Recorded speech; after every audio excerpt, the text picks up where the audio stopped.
Hello and welcome to this short tutorial where I'm going to show you how you can use head tracking on your DJI Avata 2 with the Motion Controller 3. So first off, let's get into the goggles. Okay, so we're in the air now, and what head tracking allows you to do is basically move your head around and the drone will respond with you. So in order to activate it, we're going to pull down on the joystick and then go across till we see head tracking here, and I'm going to turn that on.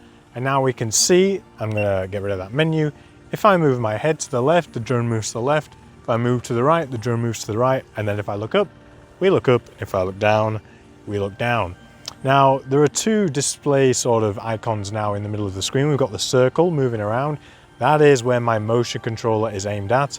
And then we have the crosshair, which is basically where I'm actually looking at. Now, I'm looking a little bit up in this case. I need to recalibrate the compass on these goggles, but we'll go anyway. So basically, what's going to happen here is now if I start moving forwards, if I pull on the trigger, the drone is going to start moving forwards towards that motion control direction, but I am looking where that crosshair is pointed. So we can see now the circle is off to the top right of the screen, so we're actually moving forwards to the right, as you can see, but I'm looking down to the left and looking at all these beautiful palm trees here. And I can do the same to the other side. If I look down to the right, now we can see all the rice fields. Now I should really be looking where I'm going by looking forwards and matching these fairly closely.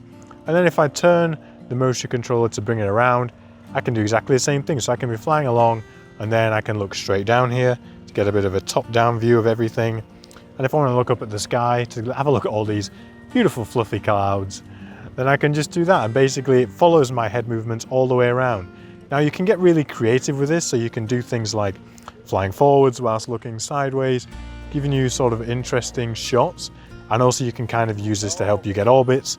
Once you get a bit more familiar with it and you're practicing a lot, I'm obviously a bit out of practice with head tracking, but yeah, once you get really comfortable and familiar with it, you can actually use it to pull off some really cool shots. And then to stop it from going crazy, to turn head tracking off, just pull down, go across to head tracking, and then turn it off, and we're back to normal. So like we just saw with me, if I just get rid of this, my calibration was a bit off. If I wanted to recalibrate, I'm just going to pull the menu in from the side, scroll down to settings, click on safety, and then scroll all the way down here till I see goggles compass calibration and goggles IMU calibration.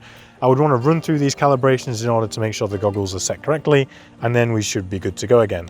Now that's pretty much it when it comes to head tracking. You now know how to access it, how it works, the two different things you see on the screen and what they both mean, and how you can use it to create some really interesting shots. Now head tracking is something that the more you do, the better the results are going to become. It does take a bit of practice to get good at it, but it offers a really sort of intuitive experience where you can really just look around and feel like you're actually flying around. If you've gained value from this video, consider becoming a member on Patreon, as it's one of the best ways to support the work that I'm doing here. Now I'm also currently working on a cinematic FPV course, so if that's something that you would be interested in, then you can sign up to the waitlist down below to get notified on all the latest developments and information with this course.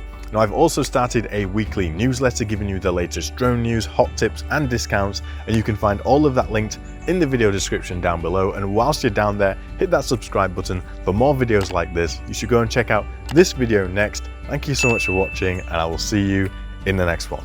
Bye bye.